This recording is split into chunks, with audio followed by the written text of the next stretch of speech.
রোজা এবং সিয়ামের মধ্যে অনেক পার্থক্য আছে। রোজা মানে হলো উপবাস থাকা, আর সিয়াম মানে হলো বিরত থাকা।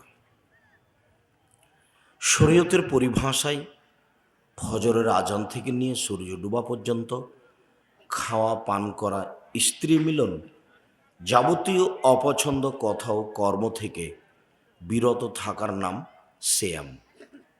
সিয়াম মানে বিরত থাকা। আমরা আজকের সংক্ষিপ্ত আলোচনায় সিয়াম শব্দটি ব্যবহার করব, রোজা নয়। আর আমরা বলতে অভ্যাসী হব সিয়াম। তুমি কি সিয়াম ছেড়ে দিয়েছ? তুমি কি সিয়াম রেখেছ? তুমি কি আগামীকাল সিয়াম রাখবে? তুমি কি আগামীকাল সিয়াম থাকবে? আমরা এখন রোজা শব্দটা ছেড়ে দিয়ে কোন শব্দটা ব্যবহার করতে শিখব? সিয়াম। আর আরও এই জন্য শিখব যে রোজা শব্দটা কোরআনেও নেই, হাদিসও নেই। সিয়াম শব্দটা কোরআনেও আছে, হাদিসও আছে। নামাজ শব্দটা কোরআনেও নেই, হাদিসেও নেই। সলাৎ শব্দটা কোরআনেও আছে, হাদিসেও আছে। আল্লাহ শব্দটা কোরআনেও আছে, হাদিসেও আছে। খোদা শব্দটা কোরআনেও নেই, হাদিসেও নেই। জাহান্নাম শব্দটা কোরআনেও আছে, হাদিসেও আছে।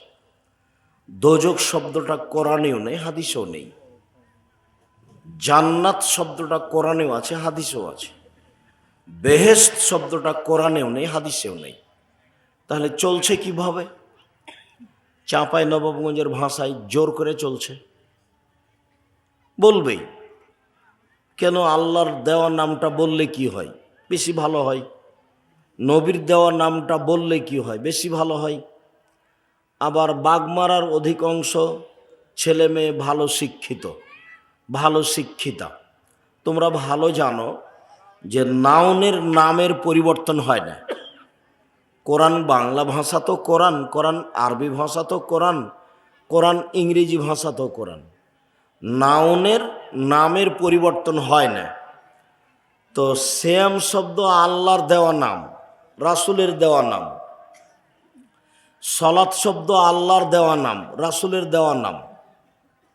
জাহান্নাম শব্দ আল্লাহর দেওয়া নাম, রাসূলের দেওয়া নাম। জান্নাত শব্দ আল্লাহর দেওয়া নাম, রাসূলের দেওয়া নাম। পরিবর্তন হবে কেন?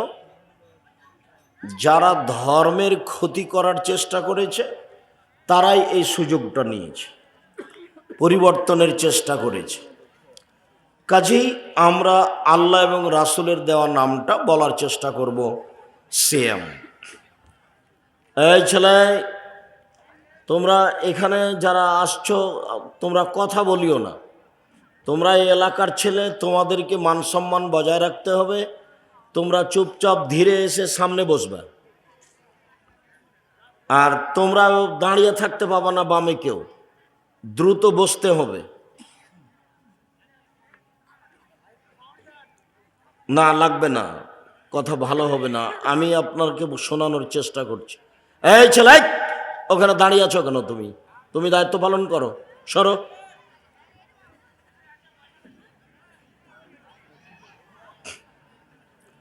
সম্মানিত দিনী ভাই বোন, ইবাদতের জগতে সবচেয়ে ভিন্ন ধরনের ব্যতিক্রম একটি ইবাদত হলো সিয়াম। সিয়ামের কোনো নেকি নেই, সিয়ামের বিনিময়ে হলো জান্নাত। অন্যান্য আমল করলে নেকি হয়।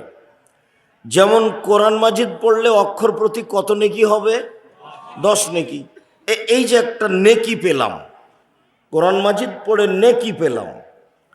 আমরা যদি জানাজায় উপস্থিত হই, একটা মানুষ মারা গেছে, তো জানাজায় উপস্থিত হলে 1 কেরাত নেকি পাবো।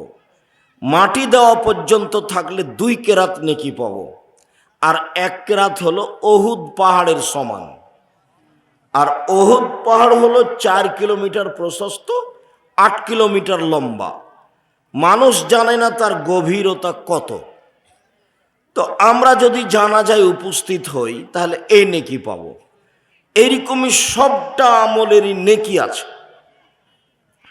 কিন্তু সিয়ামের এরকম কোনো নেকি নেই, রোজার এরকম কোনো নেকি নেই। রোজার নেকি হলো বিনিময়,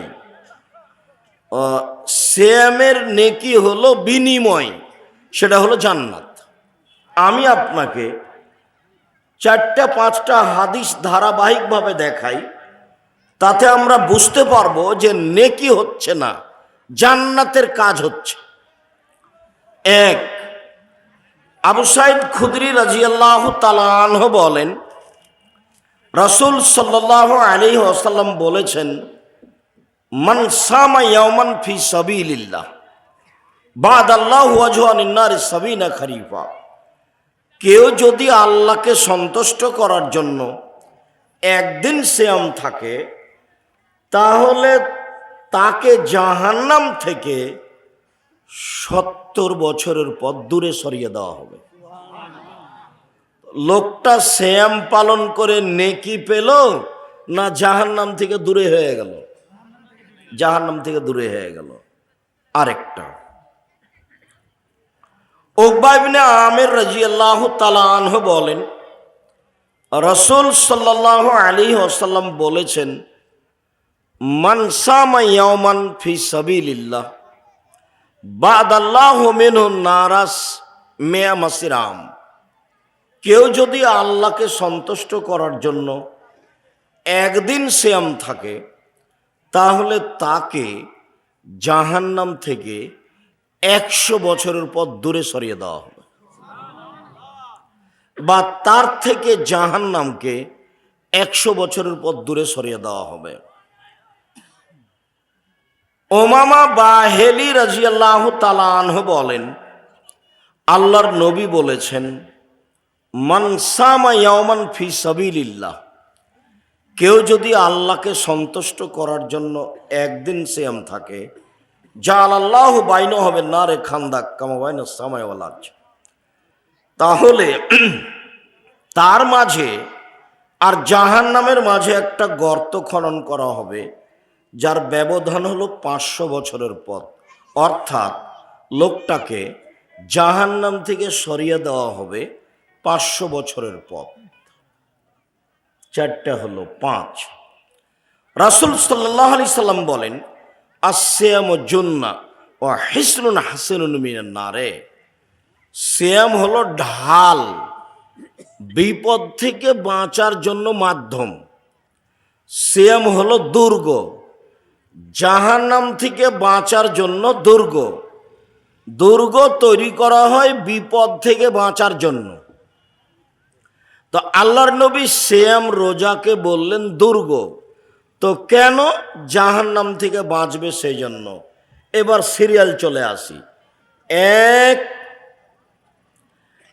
একদিন সিয়াম থাকলে লোকটা জাহান্নাম থেকে 70 বছরের পর দূরে সরে যাবে, বিনিময় জান্নাত, নেকি নয়। 2, কেউ যদি একদিন সিয়াম থাকে, তাহলে তার থেকে জাহান্নাম 100 বছরের পর দূরে সরে যাবে, বিনিময় জান্নাত। 3, কেউ যদি সিয়াম থাকে, তাহলে ব্যক্তি জাহান্নাম থেকে 500 বছরের পর দূরে সরে যাবে। 4, কেউ যদি সিয়াম থাকে, তাহলে তাকে জাহান্নাম থেকে বাঁচিয়ে নেওয়া হবে। কেন? সিয়াম হলো দুর্গ। তো সব মিলে নেকি হলো না জান্নাত পাওয়া গেল? জান্নাত পাওয়া গেল। সিয়াম পালনের এরকম কোনো নেকি নেই। ইবাদতের জগতে একেবারেই ভিন্ন ধরনের এবাদত হলো সিয়াম, যার সাথে কোনো এবাদতের মিল নেই। 1, 2, আমরা ধারাবাহিকভাবে দেখাবো যে সিয়াম ভিন্ন ধরনের ইবাদত, তার সাথে কারো মিল নেই। উমামা বাহিলি রাদিয়াল্লাহু তাআলা আনহু বলেন, আমি একদা আল্লাহর নবীকে বললাম, আল্লাহর নবী, মুরনি বেআমালিন, আমাকে একটা আমলের কথা বলেন তো আল্লাহর নবী, যেটা করলে আমি জান্নাতে চলে যাব। তখন আল্লাহ রসুল বললেন, আলাইকা বিসম ফাইনাহুল্লা ঈদুল্লাহ, তুমি সিয়াম পালন করো। ইবাদতের জগতে সিয়ামের সমপর্যায়ের কোনো ইবাদত নেই। কথার কথা, এইটা হলো সিয়াম আর এইটা হলো সলাত। সলাত ছাড়া কোনো ইবাদত টিকবে না, এ কথাই ঠিক। যদি নামাজ আপনার কবুল হয়, সব ইবাদত কবুল হবে। যদি নামাজ কবুল না হয়, তাহলে সব ইবাদত বাতিল হবে, এটাই ঠিক। এ কথা আল্লাহ নবী বলেছে।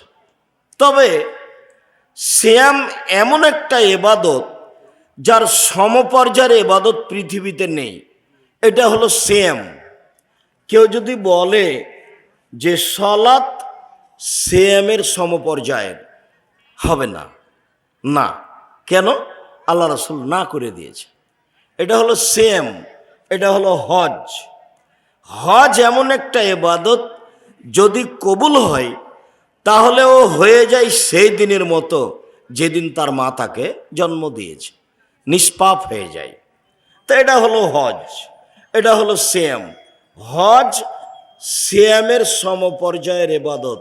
জি না, হজ সিয়ামের সমপর্যায়ের ইবাদত নয়। কেন? হজ করলে নেকি পাওয়া যায়, পাপ মোচন হয়। আর সিয়াম পালন করলে জান্নাত হয়, এর বিনিময় ভিন্ন। যার কারণে আল্লাহ রাসূল বলেছেন সিয়ামের সমপর্যায়ের কোনো ইবাদত নেই। কোরআন তেলাওয়াত করা ভালো কাজ, তো কোরআন তেলাওয়াত কি সিয়ামের সমপর্যায়ের? জি না। তাসবিহ তাহলিল জিকির আজকার ভালো কাজ, তো এইটা কি সিয়ামের সমপর্যায়ের? জি না। ওমামা বাহেলি বলেন, আল্লাহর নবী বললেন, ওমামা তুমি সিয়াম পালন করো। ইবাদতের জগতে সিয়ামের সমপর্যায়ের কোনো ইবাদত নেই। আমরা দেখাচ্ছিলাম সিয়াম হলো একেবারে ভিন্ন ধরনের ইবাদত, যার সাথে কোনো ইবাদতের মিল নেই। আমরা ধারাবাহিক পেশ করছি সিয়াম ভিন্ন ধরনের ইবাদত। চলেন দেখি। সাহল ইবনে সাদ রাদিয়াল্লাহু তাআলা আনহু বলেন, জান্নাতের 8টি দরজা আছে।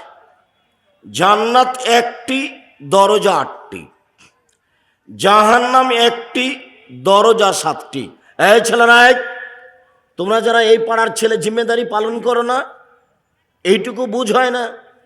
তোমরা তো হুঁশজ্ঞান রাখো বলে এখানে এদিক দিয়ে কেউ চলাচল করতে পাবে না, কেউ দাঁড়িয়েও থাকতে পাবে না। বসতে বলো। এই ছেলেরা, তোমরা দাঁড়িয়ে আছো কেন? সামনে এসে বসো। এটুকু ইতস্তবোধ হচ্ছে না কেন তোমাদের?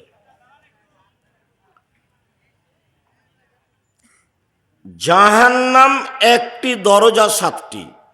জান্নাত একটি, দরজা 8টি। তো যখন মানুষ জান্নাতে ঢুকবে, তো 8টা দরজা থেকে মানুষকে স্বাগতম জানানো হবে। তো দরজাগুলোর একটি হলো, যারা হজ করবে তাদের জন্য একটা দরজা আছে, যারা সালাত আদায় করবে তাদের জন্য একটা দরজা আছে, যারা সিয়াম পালন করবে তাদের জন্য একটা দরজা আছে, যারা দান করবে তাদের জন্য একটা দরজা আছে। তো দান করার দরজা থেকে ফেরেশতারা বলবেন, আসেন আসেন, এই দরজা দিয়ে আসেন যারা দান করেছেন, এই দরজা দিয়ে আসেন। আসেন যারা সিয়াম পালন করেছেন, এই দরজা দিয়ে আসেন। আসেন যারা হজ করেছেন, এই দরজা দিয়ে আসেন। এই সময় অবশ্য আবু বকর সিদ্দিক রাদিয়াল্লাহু তাআলা বলেছিলেন, আল্লাহর নবী, এমন কি কেউ হবে যাকে সব দরজা থেকে ডাকা হবে? তখন আল্লাহ রাসূল বললেন, হ্যাঁ, তুমি তো তার মধ্যে। যদিও এখন আমাদের এটা কথা নয়, আমাদের কথা হলো এই, আল্লাহ রাসূল বললেন, এ যা দাখালা আখিরু মুগলিকা, সিয়াম পালনকারীর শেষ ব্যক্তি ঢুকে গেলে এই দরজাটা ক্লোজ করে দেওয়া হবে, বন্ধ করে দেওয়া হবে, তখন বাকি দরজা খোলা থাকবে। মানে হলো সালাত আদায়কারী ব্যক্তি হজের দরজা দিয়ে ঢুকতে পারবে, ওটা খোলা আছে। হজ পালনকারী ব্যক্তি দানের দরজা দিয়ে ঢুকতে পারবে, ওটা খোলা আছে। কিন্তু সিয়াম পালন না করে এই দরজা দিয়ে ঢুকতে কেউ পারবে না। আমি যদি বুঝাতে না পারি, এটা আমার অক্ষমতা। রাসূল সাল্লাল্লাহু আলাইহি সাল্লাম যা বললেন তাতে হলো এই যে সিয়াম পালনকারীদের জন্য একটা দরজা আছে, এইটা দিয়ে অন্য কোনো ইবাদতের ভিত্তিতে ঢুকতে পাবে না। এইটা দিয়ে ঢুকতে হলে সিয়াম পালন করেই ঢুকতে হবে। আমরা কি আংশিক হলেও বুঝতে পেরেছি যে সিয়াম ভিন্ন ধরনের ইবাদত, যার সাথে কোনো মিল অন্যান্য ইবাদতের নেই। চলেন দেখি সিয়াম ভিন্ন ধরনের ইবাদত। আবু হুরায়রা রাদিয়াল্লাহু তাআলা আনহু বলেন, আল্লাহর নবী বলেছেন, কুল্লু আমাল ইবনে আদম ইজাফুল হাসানাতু বিআশরি আমসালিহা ইলা সাবমিয়াতি যায়ফ। আদম সন্তানের সব নেকি করলেই 10 হয়, বাড়ে বাড়ে 700, আরো হাজারো বাড়তেই থাকে। কোরআন তেলাওয়াত করলেই আল্লাহ ফেরেশতাকে বলেন লিখে দাও, বাড়াও, 700 করো, আরো করো। হজ করলেই আল্লাহ বলেন নেকি লিখো, 700 করো, আরো বাড়াও। দান করলে আল্লাহ বলেন ফেরেশতাকে নেকি লিখো, 10 লিখো, 700 করো, আরো বাড়াও। এইবার আল্লাহ তাআলা বলছেন, তবে ইল্লা সম, তবে সিয়াম, ফাইন্নাহু লি ওয়া আনা আজিজি বিহি, সিয়াম আমার ব্যাপার, প্রতিদান আমি দিব। সিয়াম আমার ব্যাপার, প্রতিদান আমি দিব। সিয়াম আমার ব্যাপার, প্রতিদান আমি দিব। এইটার ফেরেশতাকে বললেন না ও সিয়াম পালন করেছে তুমি নেকি লিখে দাও, এটা বললেন না। যখন কেউ সিয়াম পালন করে তখন আল্লাহ তাকে বলে যে সিয়াম আমার ব্যাপার, প্রতিদান আমি দিব। হাদিস কিন্তু বুখারী মুসলিম। হয়তোবা স্পষ্ট হয়েছে যে সিয়ামই একটা ইবাদত যার বিনিময় আল্লাহ সরাসরি নিজে হাতে দিবেন।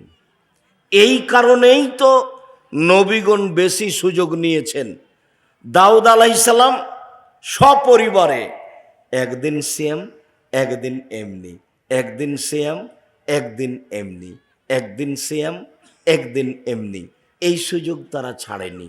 মুহাম্মদ সাল্লাল্লাহু আলাইহি সাল্লাম একদিন সিয়াম, 2 দিন এমনিতেই, একদিন সিয়াম, 2 দিন এমনি, এইভাবে তারা এই ইবাদতকে জীবন বাজি রেখে ধরে রাখার চেষ্টা করেছে।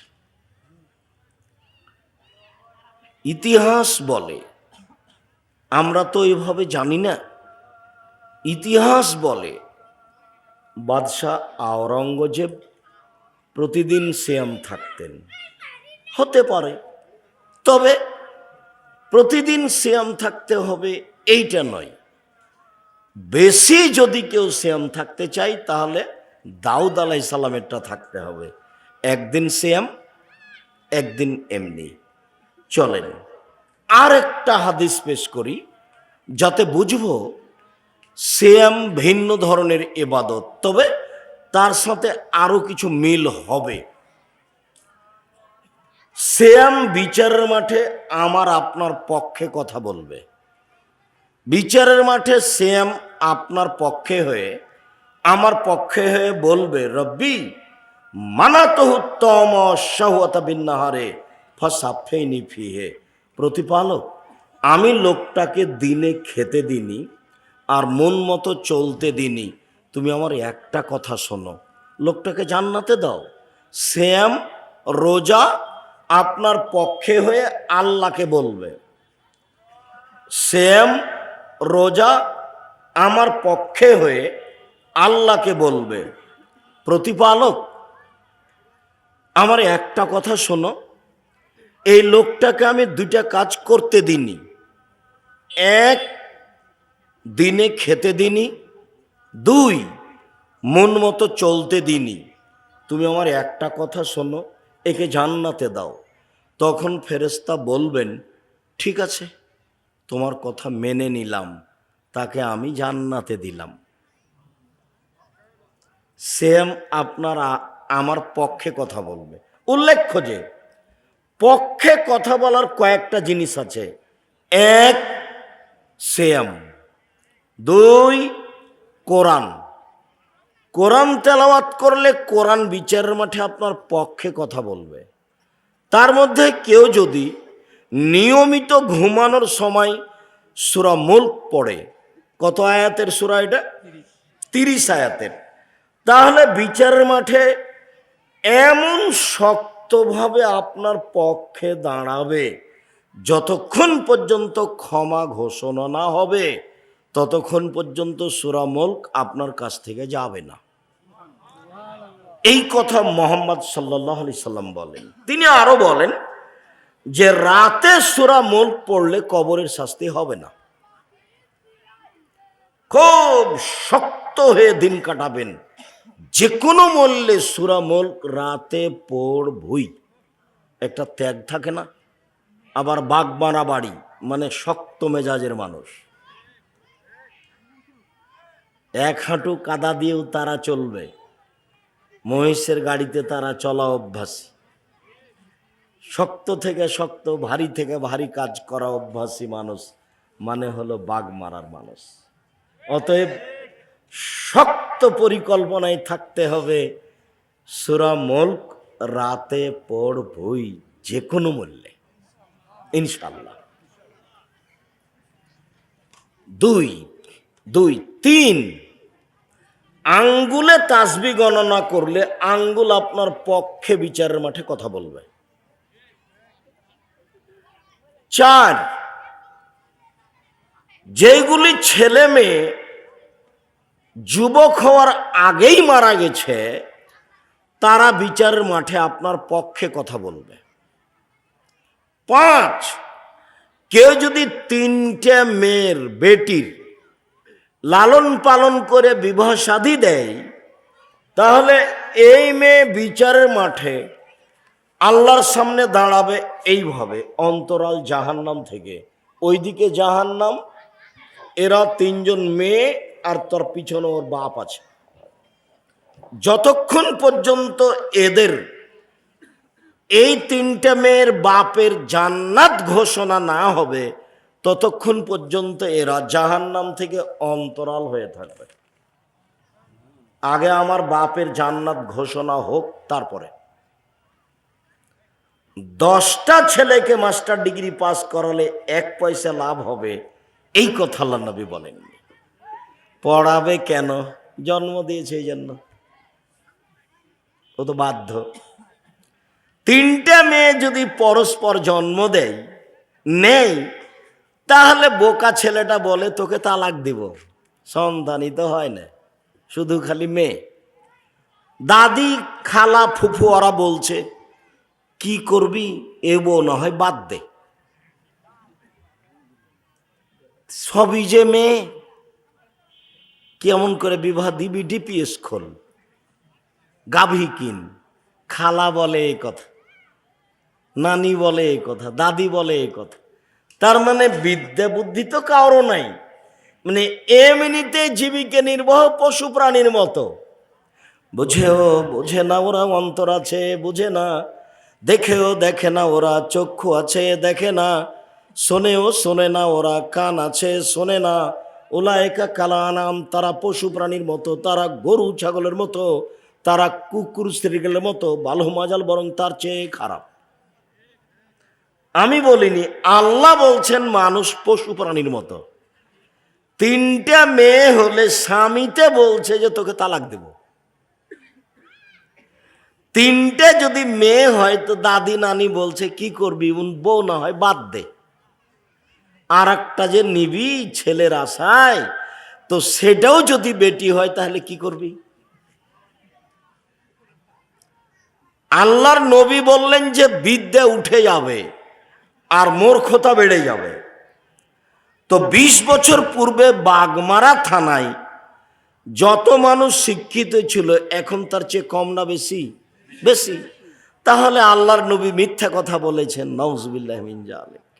এইবার বেকায়দা হয়ে গেল না? আল্লাহর নবী বলেছেন মূর্খতা বর্ষণ হবে আর বিদ্যে উঠে যাবে। তো আমরা দেখছি বিদ্যে বেড়ে গেছে, মূর্খতাই উঠে গেছে। তো আল্লাহর নবী কি তাহলে ঠিক বলেননি? তিনটে মেয়ে হলে কি হবে, এটাই যে দাদির মায়ের জানা নাই, যেই বাপের জানা নাই, সে কি আসলেই শিক্ষিত মানুষ? ধারাবাহিকভাবে সিরিয়াল দিলে দেখা যাবে রাসূল সাল্লাল্লাহু আলাইহি সাল্লাম যা বলেছেন তাই ঘটবে। কেননা রাসূল সাল্লাল্লাহু আলাইহি সাল্লামের মুখের কথা দুই রকম হবে না। সম্মানিত দিনী ভাই বোন, বলছিলাম ইবাদতের জগতে সবচেয়ে ভিন্ন ধরনের ইবাদত হলো সিয়াম। বিচারের মাঠে সিয়াম রোজা আপনার পক্ষে কথা বলবে। এইখানে এসে বলেছিলাম আরও কিছু বিচারের মাঠে আপনার পক্ষে কথা বলবে। মনে যদি না থাকে তাহলে আপনার মনে করার জন্য আবার বলি। এক, সিয়াম রোজা। দুই, কোরআন। তিন, আঙ্গুলে তাসবিহ। চার, তিনটা মেয়ে, দুইটা মেয়েও। পাঁচ, যেসবগুলো ছেলে মেয়ে বাল্য অবস্থায় মারা গেছে। মনে থাকবে না মনে হয়? সিরিয়াল একা একা দিয়ে দেখেন তো হয় কি না। আচ্ছা, এক সিয়াম, দুই কোরআন, তিন তাসবিহ, আঙ্গুলে তাসবিহ। চার, তিন মেয়ে। পাঁচ, বাল্য অবস্থায় ছেলে। জাযাকাল্লাহ খায়ের, বারাকাল্লাহ, হাইয়াকাল্লাহ। সম্মানিত দিনী ভাই বোন, বলছিলাম ইবাদতের জগতে সবচেয়ে দামি ইবাদত সিয়াম। আজকের আলোচনা নফল সিয়াম, নফল রোজা। আবু হুরায়রা রাদিয়াল্লাহু তাআলা আনহু বলেন রাসূল সাল্লাল্লাহু আলাইহি সাল্লাম বলেছেন আফজালুস সিয়াম বাদা রমাজান শাহরুল মুহররম। সবচেয়ে উত্তম সিয়াম রমজানের পরে মুহররমের সিয়াম। সবচেয়ে উত্তম সিয়াম রমজানের পরে মুহররমের সিয়াম। হাফসা রাদিয়াল্লাহু এক, মুহররমের সিয়াম। দুই, যুলহিজ্জার 1 থেকে 9 পর্যন্ত সিয়াম। তিন, প্রত্যেক মাসে 3টে সিয়াম। চার, ফজরের 2 রাকাত সুন্নাত। এবার মনে থাকবে? আব্দুর রাজ্জাক সাহেব আর একবার বলেন, তারপরে। ঠিক আছে, আর একবার বলছি। আল্লাহর নবী 4টা জিনিস কখনো ছাড়তেন না। সেই 4টে কি বলেন? হ্যাঁ, এক, মুহররমের সিয়াম। দুই, যুলহিজ্জার 9টা সিয়াম, 1 থেকে 9, কুরবানির আগের দিন পর্যন্ত। তিন, প্রত্যেক মাসে 3টে সিয়াম। চার, ফজরের 2 রাকাত সুন্নাত। যাক, ভুলে গেলে মিডিয়া আছে সামনে, মিডিয়ারাকে বলবেন যে তুমি একটু মিডিয়াটা চালু করো তো দেখি সিরিয়ালটা কি ছিল, যেটা আল্লাহ রাসূল কখনো ছাড়তেন না। 4টে, তার মধ্যে একটা মুহররমের সিয়াম।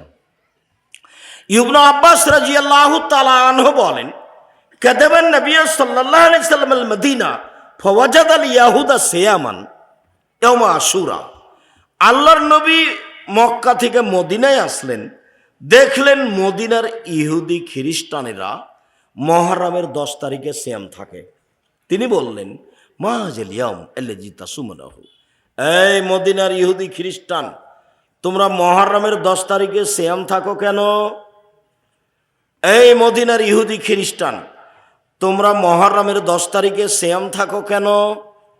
তখন তারা বলছে আরে হাজা ইয়াউমুন আযীম, মুহররমের 10 তারিখ তো অনেক বড় দিন। আনজাল্লাহু তাআলা ফিহি মূসা ওয়া কওমাহু।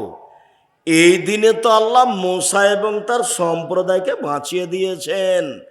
অগাররাকা ফেরাউন কমাহু, মহরমের 10 তারিখে আল্লাহ ফেরাউন এবং তার সদল বলকে ডুবিয়ে দিয়েছেন। ফাসমা মুসা শুকরান, যার কারণে এই দিনে মুসা সিয়াম পালন করেছিলেন শুকরিয়া আদায়ের জন্য। আল্লাহ, তুমি এইভাবে ফেরাউনকে ডুবিয়ে দিবে আর তুমি আমাকে এইভাবে বাঁচিয়ে দিলে, আমি কি শুকরিয়া আদায় করি। যাক, এই দিনে আমি সিয়াম থেকে গেলাম। এই জন্য তো আমরা সিয়াম থাকি, আমরা আল্লাহর শুকরিয়া আদায়ের জন্য সিয়াম থাকি। তখন আমাদের নবী মুহাম্মদ সাল্লাল্লাহু আলাইহি সাল্লাম বলছেন, হ্যাঁ শোনো, নাহানু আওলা হাক্ক বিমূসা মিনকুম, আমরা বেশি হক রাখি, আমরা মুসলমান বেশি হকদার মুসার সুন্নাত পালন করতে তোমাদের চেয়ে। অতএব আমি মুহররমের 10 তারিখে সিয়াম থাকলাম, সঙ্গী সাথী তোমরা মুহররমের 10 তারিখে সিয়াম থাকো। যেমন এই কথা বলা, তেমনি সাহাবীগণ বলে বসলেন, বলেন কি, মুহররমের 10 তারিখ ওদের বড় দিন, মুহররমের 10 তারিখ ওদের বড় দিন, ওরা তো পালন করবেই। আপনি তো বলছেন যে ওদের বিরোধিতা করতে হবে, ওদের বিরোধিতা করতে হবে। তো আমরাও যদি মুহররমের 10 তারিখে সিয়াম থাকি, তাহলে তো ওদের মতো হয়ে গেল। বিরোধিতা হলো কিভাবে? আর ওদের সাথে মিশবে না, এই জন্য আল্লাহ রাসূল আফসোস করে একটা কথা বলেছে। এই কথাটা তোমাদের ধরে রাখতে হবে। মুরব্বী, আপনি একটু খেয়াল করেন ভাইজান। এই ছেলেরা, এই তোমরা আবার ওখানে দাঁড়িয়ে আছো কেন? তোমাদের কেউ বসতে বলে না? সামনে গিয়ে বসো, না জায়গা নেই? সামনে গিয়ে বসো, যাও বসো। এই ছেলেরা, তোমরা এই পাড়ার যারা ছেলে আছো, দায়িত্ব পালন করো, যাও বসার জন্য অনুরোধ করো।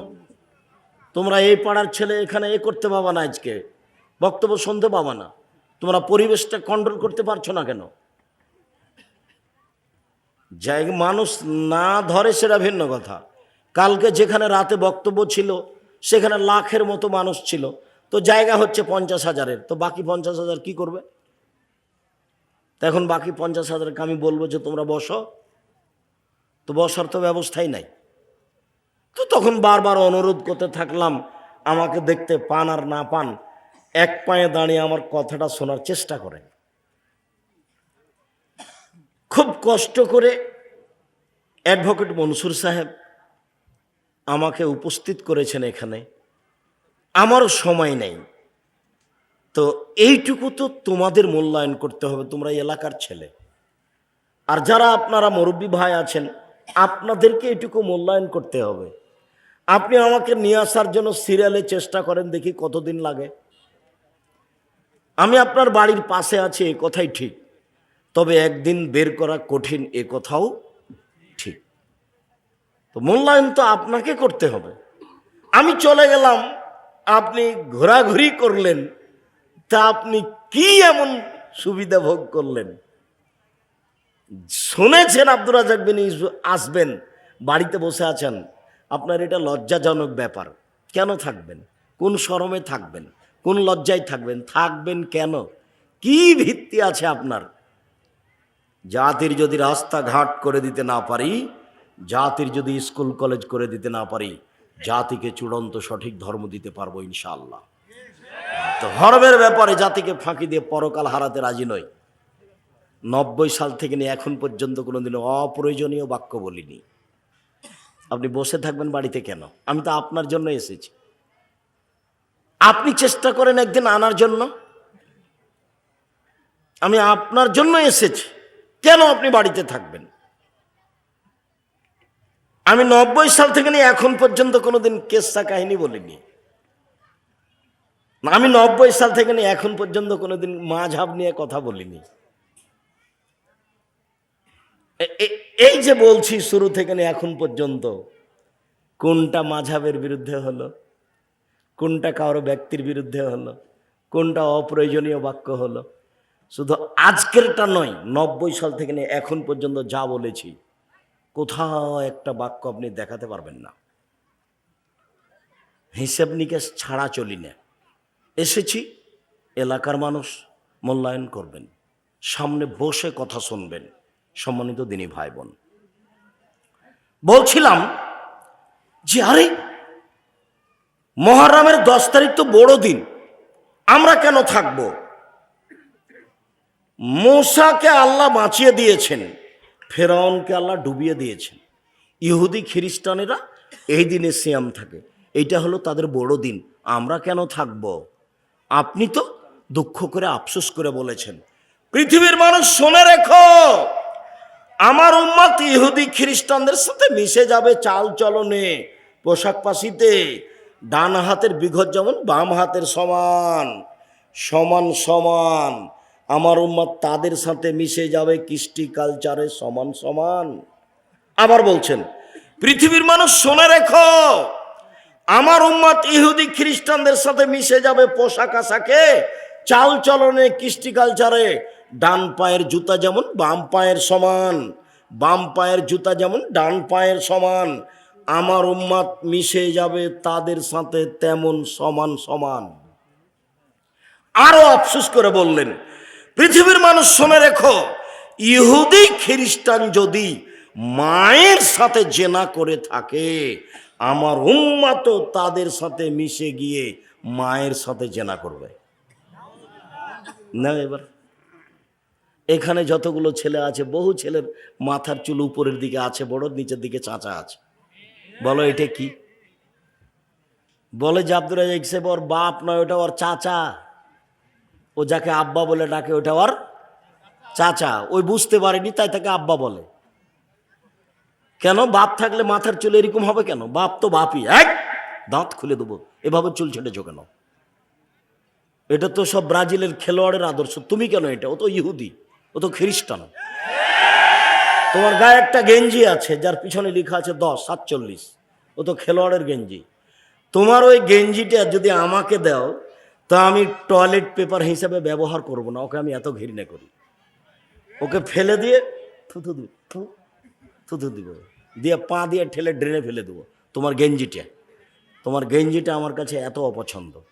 তুমি গেঞ্জি গায়ে দিয়ে আছো, তোমার মা আছে, কে বলেছে এটা তোমার মা? ওটা তোমার খালা।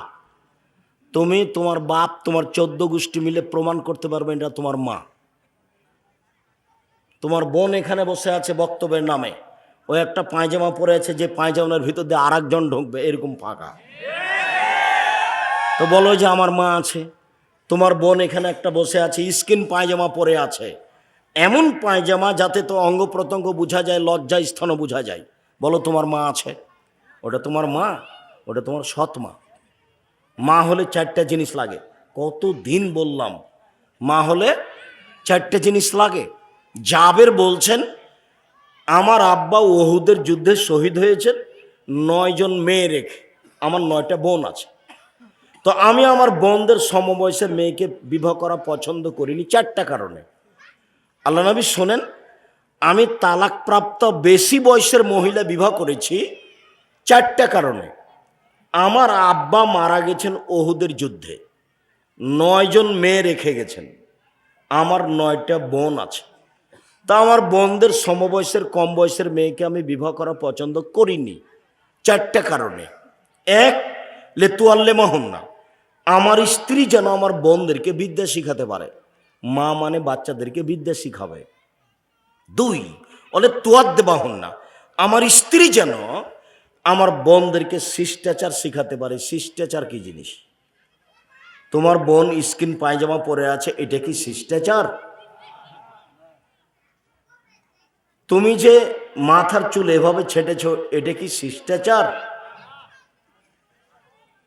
তোমার দাড়ি চাঁচা আছে, এটা কি শিষ্টাচার?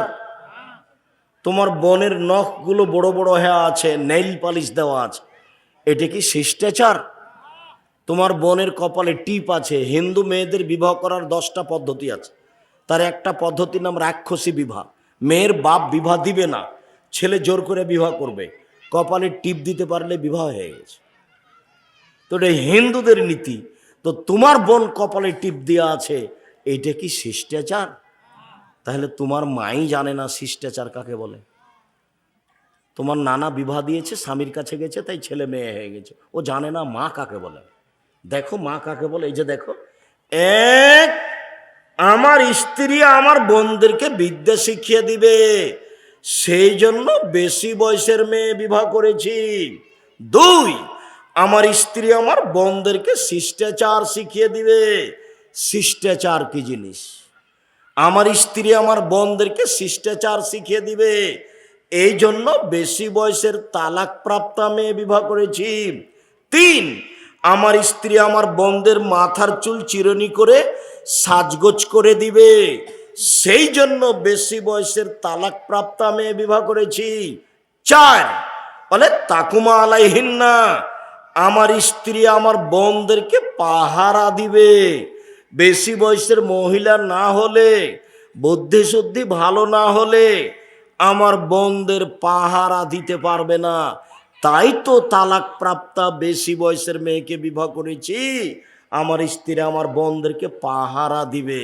তার মানে তোমার মা পাহারাদার, তোমার মা তোমার আর তোমার বোনের পাহারাদার। বলো দেখি তোমার মা কি করেছে? এটা কি সত্যি তোমার খালা? না, এটা সত্যি তোমার মা। এটা কি তোমার সত্যি তোমার সৎ মা? না, এটা তোমার সত্যই নিজের মা। তাহলে এ আসলে ভালো মহিলা নয়, এ হলো বাংলা ভাষায় বাগমারার ভাষাতে হস্তিনী মা, এ হলো হস্তিনী মা। একে তোমার বাপের তালাক দেওয়া উচিত। আমি তালাক দিতে আদেশ করিনি, এটা আমার পরামর্শ। হয় তাকে সংশোধন করতে হবে, না হয় তাকে তালাক দিতে হবে। সংসার সুন্দর করতেই হবে। বাপেরই জিম্মেদারি ছেলে মেয়ে লালন পালন করা, মায়েরই জিম্মেদারি ছেলে মেয়ে লালন পালন করা। এক চাটিয়ে বাপ মাকে, বাপ মায়ের ওপরে আল্লাহর নবী চাপিয়ে দিয়েছেন ছেলে মেয়ের লালন পালনের দায় দায়িত্ব। ও টাকা ইনকাম করে ছেলে মেয়েকে পড়াশোনা করানোর জন্য, অন্য কোনো কাজ নয়। জমি জায়গা কিনা পরে, পয়সা উপার্জন পরে, ও তো ভাগ্য নিয়ে এসেছে। আমি আমার নিজের কথা বলছি। আমার দাদা বলতেন আমার বাপের ব্যাপারে যে আমাকে অত চিন্তা করতে হবে কেন, এইসব কি ভাগ্য ছাড়া এসেছে? তো আমার বাপও আমাকে বলতেন ছেলের জন্য অত চিন্তা করতে হবে কেন, আব্দুর রাজাক কি ভাগ্য ছাড়া এসেছে? তা আমিও বলি আব্দুল্লাহ, আব্দুর রহমান, আব্দুর রহিমের জন্য আমাকে অত চিন্তা করতে হবে কেন, ওরা কি ভাগ্য ছেড়ে এসেছে? ওরা পড়াশোনা করবে, এটাই আমার জিম্মেদারি। পয়সা আমি এখানেই খরচ করব, এটাই আমার জিম্মেদারি। আজকেই টাকা পয়সা জমা করে জমি জায়গা করতে হবে, ছেলে মেয়েকে পড়াশোনা করাতে হবে না, এ তো শয়তানি, এ হলো শয়তানি। বাপ ছেলে মেয়েকে শিক্ষা দিবে উপার্জনের শেষ পর্যায়ে নেমে গিয়ে। বলেন তো সেটা কি? ভিক্ষা করা। ভিক্ষা ছেলে মেয়ে করবে না, কে ভিক্ষা করবে? বাপ। আমি বলি না যে বাপকে ভিক্ষা করে পড়াতে হবে। বাপ ভিক্ষা করে পড়াবে কেন? দিন মজুরি করে পড়াবে। সারাদিন মানুষের বাড়িতে কাজ করবে, 500 টাকা পাবে, সেটা করে ছেলে মেয়েকে পড়াবে। সেটাও যদি করতে না পারে তাহলে তাকে ভিক্ষা করেই ছেলে মেয়েকে পড়াতে হবে। ছেলে মেয়ে ভিক্ষা করতে যেতে পাবে না। তার মানে বাপ, তার মানে মা, দুজন মিলে সর্বদা ভাববে কেমনে ছেলেটাকে মানুষ করব। কেমনে মেয়েটাকে মানুষের মতো মানুষ করব। এই কুকুর শ্রীগেল হয়ে দৌড়ে বেড়াবে, তার নাম বাপ? এ নগ্ন হয়ে ঘুরে বেড়াবে, তার নাম মা? জি না, একে মা বলে না। সম্মানিত দিনী ভাই বোন, রাসূল সাল্লাল্লাহু আলাইহি সাল্লাম মুহররমের সিয়াম পালন করতে বললেন। বললেন কত বাজে? সম্মানিত দিনী ভাই বোন, রাসূল সাল্লাল্লাহু আলাইহি সাল্লাম বললেন, পৃথিবীর মানুষ শুনে রেখো, আমি আশা করি কেউ যদি মুহররমের 2 দিন সিয়াম থাকে। ও আরে, আপনি তো বলছেন বিরোধিতা করতে হবে, তাহলে কেমন হয়ে গেল? আল্লাহ রাসূল বলছেন থামো থামো থামো, লাইন বাকাইতো লা কাবিল্লা সুমান্না তাসিয়া, সামনে বছর বেঁচে থাকলে 9 তারিখও সিয়াম থাকবো। 9 তারিখ হবে বিরোধিতা, 10 তারিখ হবে শুকরিয়া। মুহররমের সময় সিয়াম 2 দিন, 9 বিরোধিতা, 10 শুকরিয়া। মনে থাকবে না মনে হয়? এই জন্য মুহররমের 2টা সিয়াম আল্লাহ রসুল বললেন, কে যদি মহরমের 2 দিন সিয়াম থাকে বিগত 1 বছরের পাপ ক্ষমা হবে। তিনি বললেন, কেউ যদি আরাফার 1 দিন সিয়াম থাকে আগে পরে 2 বছরের পাপ ক্ষমা হবে। অবাক ইবাদত যে, সামনে বছরে কি করবেন সেটা সবই ক্ষমা। এর নাম আরাফার সিয়াম। একটু পরে আরাফার সিয়ামের কথাটা বুঝাচ্ছি। রাসূল সাল্লাল্লাহু আলাইহি সাল্লাম বললেন, কেউ যদি প্রত্যেক মাসে 3 দিন সিয়াম থাকে আর যদি রমজান থাকে তাহলে সারা বছর সিয়াম পালনের নেকি পাবে। এইখানে কথা একটু স্পষ্ট করি, সারা বছর সিয়াম পালনের পদ্ধতি 2টা, একটা একটু ভারী আর একটা সহজ। এই ছেলে, তোমরা দেখো পিছন দিকে কথা বলছে কে, তোমরা একটু খেয়াল করো, তোমরা দেখো তো, এই পাড়ার ছেলেগুলি দেখো তো।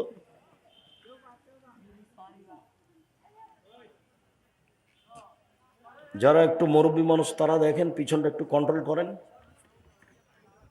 ওই দিকে দাঁড়িয়ে থাকবেন, ওই দিকে একজন, আর একজন থাকবেন এই দিকে। পিছন দিক দিয়ে কোনো ছেলে যাদের বুদ্ধি বিবেচনা নেই তারা যেন না হাঁটতে পারে, এটা তো কন্ট্রোল করতে হবে। আর ওইটা যদি 15-16 বছরের ছেলে গল্প করে তাহলে ওর বাপ দায়ী। জন্ম দিতে পারলে বাপ হওয়া যায়? ওভাবে কথা বলছে আর যাচ্ছে কেন? ছেলেটা দায়ী না আপনি দায়ী? আপনি দায়ী, আপনার একটা অযোগ্য বাপ। ওই ছেলে জন্ম দেওয়া আপনার ঠিক হয়নি। বউ তালাক দিয়ে দেন। এই বউ দিয়ে 2জন মিলে সংসার করে গরু ছাগলের মতো সময় কাটিয়ে কোনো লাভ নাই। বোঝে না ওরা অন্তর আছে, বুঝে না। দেখেও দেখে না ওরা চক্ষু আছে, দেখে না। শোনে না ওরা কান আছে, শোনে না। উলাইকা কাল আনাম, তারা পশু প্রাণীর মতো, তারা গরু ছাগলের মতো, তারা কুকুর শ্রীগেলের মতো, বালু মাজাল বরং তার চেয়ে খারাপ। এই কথা আল্লাহ মানুষকে বলছে, মানুষকে বলছেন আল্লাহ কুকুর শ্রীগেলের চেয়ে খারাপ। এই কথা আল্লাহ পশু প্রাণীকে বলেননি। এই কথা আল্লাহ আমাকে আর আপনাকে বলছে। আমার আর আপনার বিবেচনা আর একজনের হাতে তুলে দিলে বিচার অন্যজন করে দিবে না, আমাকেই করতে হবে। অন্যজনের কাছে যদি বিচার চান তাই দেন 2টা গালি দিয়ে শেষ করবে। আর একজন আপনার বোঝা ঘাড়ে করবে না, দুনিয়াতেও করবে না, পরকালও করবে না। আপনাকে দেখে চলে যাবে সালাম দিয়ে, আপনার অবস্থাটা দেখে চলে যাবে, ও বিবেচনা করবে না, করে আগাতে পারবে না। ছেলে মেয়ে আপনার। সম্মানিত দিনী ভাই বোন, পদ্ধতি 2টা সারা বছর সিয়াম পালনের। এক, প্রতি মাসে 3টে, আর রমজান প্রতি মাসে 3টে আর রমজান। তাহলে পুরো বছর সিয়াম পালনের নেকি হবে। যেসব মহিলাদের হাইজের কারণে 13, 14, 15 চন্দ্রের ঠিক করতে পারে না, কোনো সমস্যা নেই। আরবি মাসে 3টে হলেই হলো, 16, 18, 20, 22 যেখানে হোক না কেন 3টে হতে হবে প্রত্যেক মাসে। আর রমজান তাহলে সারা বছর। আর একটা, আল্লাহ রসুল বলছেন, মান সামা রমজানা সুম্মা আতবাহু সিত্তান মিন শাওয়াল কানা কাসিয়ামি দাহরি কুল্লিহি। কেউ যদি রমজানের সিয়াম থাকে আর শাওয়ালের 6টা থাকে তাহলে সারা বছর সিয়াম পালনের নেকি পাবে। এটা সহজ। রমজান আর শাওয়ালের 6টে, রমজান আর শাওয়ালের 6টে, এই যে সারা বছর। রমজান আর প্রত্যেক মাসে 3টে, এই যে সারা বছর। মনে থাকবে কি? আরেকটা, এখানে আমাদের দেশের মহিলা বৈঠকে বা কোনো কোনো হুজুর বলে থাকেন মহিলাদের হাইজের কারণে রমজানে 3-4টা ছুটে গেছে, সেগুলো আগে করতে হবে তারপরে শাওয়াল। এই কথাটা মিথ্যা। হাইজের কারণে 2, 4, 5টা যে তার ছুটে গেছে সেগুলো জীবনে যেদিন পারবে সেদিন করবে, চেষ্টা করবে, না পারলে আল্লাহ মাফ করে দিবেন। কিন্তু শাওয়াল চলে গেলে শাওয়ালের আর করা যাবে না। অতএব শাওয়ালের নফল হলেও আগে শাওয়াল করতে হবে, তারপরে কোনো কথা। তাহলে 2টা পদ্ধতি, একটা একেবারেই সহজ, একটা একটু ভারী। এইটা ভারী কোনটা? প্রত্যেক মাসে 3 দিন আর রমজান। এইটা সহজ কোনটা? শাওয়ালের 6টা এবং রমজান। কথা কি স্পষ্ট হয়েছে? সম্মানিত দিনী ভাই বোন, এবার চলেন যাই। বৃহস্পতিবার আর সোমবার আল্লাহ রসুল সিয়াম থাকতেন কেন? বৃহস্পতিবার আর সোমবার মানুষের পাপ নাকি আল্লাহর কাছে পেশ করা হয়। তিনি বলছেন, শোনো, তুরফাউল আমালো এলা রব্বিল আলামিন ইয়াউমাল খামিস ওয়াল ইসনান ওনা উহিব্বু আইরফা আমালে ওয়ানা সায়েম। মানুষের পাপ নেকি বৃহস্পতিবার সোমবার আল্লাহর কাছে পেশ করা হয়। আমি মুহাম্মদ সাল্লাল্লাহু আলাইহি সাল্লাম চাই যে আমার যখন রিপোর্টটা আল্লাহর কাছে দেওয়া হবে তখন আল্লাহ দেখুক যে আমি সিয়াম আছি। দেখো সাপ্তাহিক রিপোর্ট তুমি দেখো, আমার সিয়াম অবস্থায় দেখো, এই যে রিপোর্ট দেখো আমি সিয়াম আছি। তো আল্লাহর নবী রিপোর্টটা সিয়াম অবস্থায় ধরার জন্য কি করতেন? বৃহস্পতিবার সোমবার সিয়াম থাকতেন। এইবার চলে আসি শাবান, আমরা কাছাকাছি চলে এসেছি। শাবান, আয়েশা রাদিয়াল্লাহু তাআলা আনহা বলেন, এই ছেলেরা তোমরা যারা আছো কিছু সহযোগিতার জন্য, এনারা তো একটা মাদ্রাসারও জিম্মেদারি নিয়েছে, একটা প্রোগ্রাম করলে খরচও আছে। তা আমি খুব গুরুত্বপূর্ণ জায়গাতে আছি আপনাদের সাথে। আমি শাবানে আল্লাহ রসুল বেশি সিয়াম থাকতেন কেন এইটুকু বলতে চাচ্ছি। আর এরই ফাঁকে ছেলেরা আপনাদের কাছে আসবে, কেউ তাদেরকে খালি ফিরিয়ে দিবেন না। হোক সেটা 200 টাকা, 500 টাকা, 50 টাকা, 10 টাকা। মানে আমি আজকে বলতে পারলাম না, কিন্তু আপনাকে মনে রাখতে হবে যে ওই লোকটা দান চেয়েছে ওর সুবিধার জন্য। হ্যাঁ, তার সুবিধার জন্যই, কিন্তু দান চেয়েছে তাই আমি দিলাম, এইটা পরে। দান হলো সবচেয়ে শক্তিশালী এবাদত, এটা আগে বলেন তো দান কেমন এবাদত? সবচেয়ে শক্তিশালী এবাদত। এইটা যেন আপনার ভিতরে থাকে। যাক, উনি চেয়ে ভালো করেছেন, আমি কি করলাম? চাওয়াতে একটা শক্তিশালী এবাদত আমি করলাম, হোক সেটা কম, হোক সেটা 10 টাকা। তো ছেলেরা যাচ্ছে, তোমরা রেডি আছো? যাও, তোমরা যাও, কেউ তাদের খালি হাতে ফিরাবেন না। 200 টাকা হোক, 500 টাকা হোক, 1000 টাকা হোক, 10 টাকা হোক, 20 টাকা হোক। আমিও আপনাদের এখানে বৈঠকি দানে অংশগ্রহণ করছি। আপনারা যারা স্টেজে আছেন কেউ খালি থাকতে পাবেন না। এই যারা এখানে আমার পিছনে সামনে বসে আছেন, আপনাদের পকেটে না থাকলে কোনো কারণবশত ভুলে চলে এসেছেন, এখানে এসে আমার পাশে বসে আছেন, নাও থাকতে পারে। যদি না থাকে, কারোর কাছে 50 টাকা, 100 টাকা, 500 টাকা নিবেন, নিয়ে বৈঠকি দানে অংশগ্রহণ করবেন। বৈঠকি দানের এটা নিয়ম, তাহলে তো একটা বরকত হয়। আমি তো দেখি জামিয়া সালাফিয়ার ব্যাপারে বৈঠকি দানেই জামিয়া সালাফিয়ায় 32 লক্ষ টাকা মাসে বেতন লাগে। কত টাকা? 32 লক্ষ টাকায় এক মাসে বেতন লাগে। রমজান মাসে লাগবে 48 লক্ষ, আর কুরবানির মাসে লাগবে 48 লক্ষ, মানে যা লাগে তার অর্ধেক বোনাস।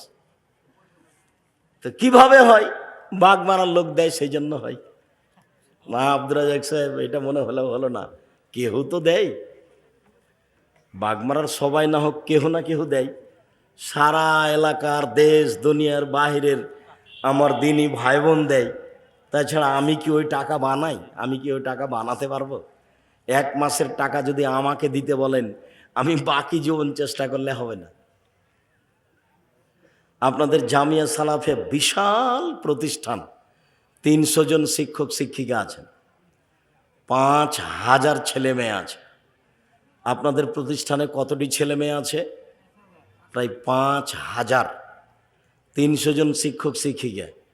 আপনাদের প্রতিষ্ঠানে মদিনা বিশ্ববিদ্যালয়ের শিক্ষক, আপনাদের এখন শিক্ষক ডক্টর জায়েদ আল জোহানি, আরবি শিক্ষক এখানে রাজশাহীতে আছে, আর ইন্ডিয়ান শিক্ষক তো আছেনই।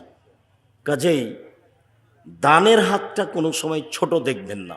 এসেছে সামনে, 50 টাকা দিলাম, 100 টাকা দিলাম, 500 টাকা দিলাম, তো আপনি কোনো সময় বঞ্চিত থাকবেন না। এটা যেন আপনার না ঘটে। যদি কোনো সময় নাও থাকে, তো বন্ধুকে বলবে, তো 10টা টাকা আছে, রে দে তো আমাকে, পরে তুই নিয়ে নিস। তাহলে আপনি বৈঠকি দানে অংশগ্রহণ করলেন এবং বুঝলেন যে ইবাদতের জগতে যেটা শক্তিশালী ইবাদত, সেটা আমি একটু করলাম। এইটা আপনাকে মনে রাখতে হবে। চলেন, আয়েশা রাদিয়াল্লাহু তাআলা আনহা শাবান মাসে বেশি বেশি সিয়াম থাক। আয়েশা রাদিয়াল্লাহু তাআলা আনহা বলেন, আল্লাহর নবী শাবান মাসে পুরো শাবান সিয়াম থাকতেন। আয়েশা রাদিয়াল্লাহু তাআলা আনহা বলেন, আল্লাহর নবী শাবান মাসে পুরোই থাকতেন, শেষের দিকে কয়েকটা বাদ দিতেন। উম্মু সালমা রাদিয়াল্লাহু তাআলা আনহা বলেন, আল্লাহর নবী মাত্র 2 মাস পূর্ণ সিয়াম থাকতেন, একটা হলো শাবান আর একটা হলো রমাজান, অন্য কোনো মাসে পূর্ণ থাকতেন না। এইবার একটা জিজ্ঞাসায় চলে যাই। ওসামা ইবনে যায়েদ রাদিয়াল্লাহু তাআলা আনহু বলেন, আমি একদা আল্লাহ রাসূলকে জিজ্ঞাসা করলাম, আল্লাহর নবী আপনি শাবান মাসে এত বেশি সিয়াম থাকেন কেন? এটা জিজ্ঞাসা। দেখো তো জিজ্ঞাসাটা মনে থাকে কিনা তোমার। ভাইজান দেখেন তো আপনার মনে থাকে কিনা জিজ্ঞাসাটা। ওসামা ইবনে যায়েদ বলছেন, আল্লাহর নবী আপনি শাবান মাসে এত বেশি সিয়াম থাকেন কেন? এটা জিজ্ঞাসা। তো ধরেন আপনারাও আমাকে জিজ্ঞাসা করলেন, আব্দুর রাজ্জাক সাহেব শাবান মাসে বেশি সিয়াম থাকতে হবে কেন? তো দেখি উত্তর কি হয়। আল্লাহ রাসূল বলছেন, আরে শোনো, শাবান একটা মাস, রজব ও রমাজানের মাঝে। শাবান একটা মাস, রজব ও রমাজানের মাঝে মানুষ তাতে বেখিয়াল থাকে।